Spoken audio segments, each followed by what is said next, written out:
I am the Tofu Golem. Please enjoy the video. Hello there. In this video, I will explain how to use a PlayStation 4 controller on your Nintendo Switch. The only way to achieve this seamless connection is by utilizing a specialized wireless USB adapter.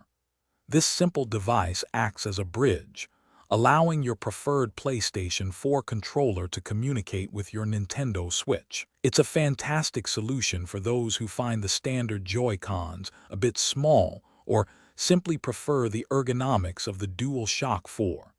Let's dive into the details of how this works. To get started, you will need a reliable wireless USB adapter. Two highly recommended options are the 8-bit DU wireless USB adapter and the Mayflash Magic NS. These small but mighty devices plug into your Switch dock or directly into the console via a USB-C adapter.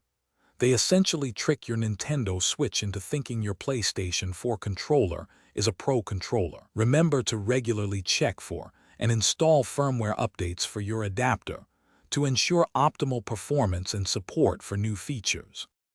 Connecting your PlayStation 4 controller is a straightforward process. Begin by navigating to your Nintendo Switch's system settings, then select Controllers and Sensors, and turn on Pro Controller Wired Communication.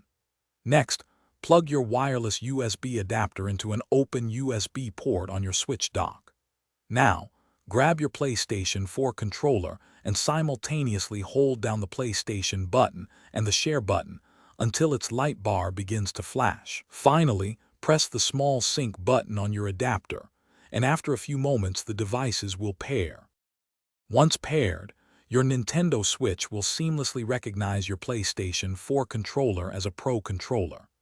This means you can enjoy many features, including rumble feedback and even 6-axis motion control in games that support it.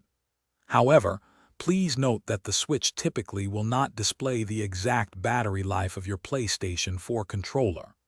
Also, while the controller will turn off with the console, you might need to press the power button on your Nintendo Switch itself to wake it from sleep mode. Thanks for watching. Consider subscribing if we helped you today.